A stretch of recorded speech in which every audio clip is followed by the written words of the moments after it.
Another cool, dark night drew my brother and I out to the cemetery for a ghost hunt. We passed through the gates and walked along the dirt road, and we were talking about different things going on in our lives. As we did, I stopped a second. I thought I saw something out of the corner of my eye. I looked around. There was no other lights to account for it. There were no cars, no porch lights. My brother saw me looking and he said, "Did you see something?" I said, "I thought I did, but I don't know. Maybe we should just keep walking." And as we walked along, we got our first message.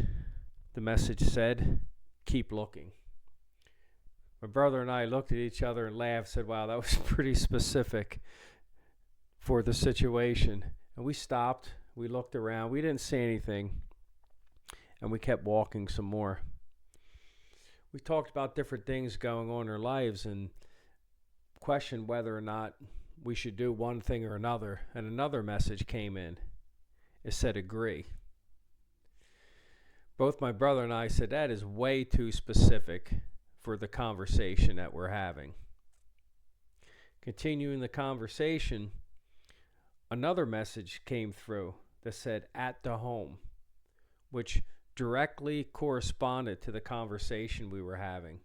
And at that point, my brother and I were convinced whatever spirits were there that night, they were listening to us. Along the way, we started talking about different things going on, and another message came through. It said, "Forest fire." I told my brother, "Forest fire? You see this message?" He was like, "Yeah, well, what is that supposed to mean?" And my nephew is a wildland forest firefighter. And somehow it seemed that night, whatever spirit was there communicating through the app was completely tuned in to the conversation and was giving messages that were directly related to what we were saying. My brother and I both said that whoever it is, they really know what's going on, and I hope they don't follow us home. So my brother and I put the call out. We said, if there's any spirits here, give us a name, show yourself, give us a sign. Another message came through. It said, "Elemental spirit." And that's when we both said, that's what we're dealing with, some type of elemental spirit. And we're both a little spooked because the spirits knew a little bit too much for us to feel comfortable with. And we both wondered if we were going to get followed home and have another night of strange happenings going on. As we walked along the dirt road through the cemetery, we're looking at this one particular area, and nothing was going on. My brother and I said, maybe things are slowing down now. And then we got another message. It said, "Wait here." I told my brother, I said, "Well, I guess we got to stop and wait." And we waited for a minute. We sat there quietly. We looked around. We didn't see anything out of the ordinary. We continued walking again. We put the call out again. "Is there anyone here? Is there anybody like anything to say? Give us a name. Give us a sign." And then we got a very clear sign.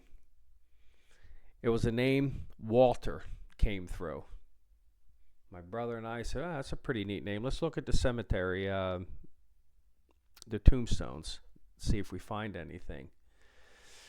We only walked a few feet before we found this tombstone. And look who was buried here.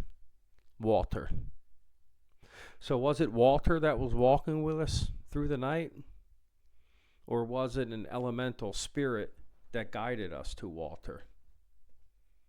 Not the first time things like this have happened, but when they do happen, every time it feels like it's the first time. It's spooky.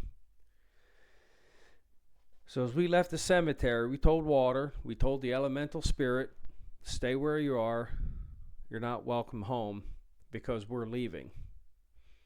Because though we're returning to the land of the living and want to have a nice peaceful sleep without anything going bump and knocking in the night, they can stay in the land of the dead.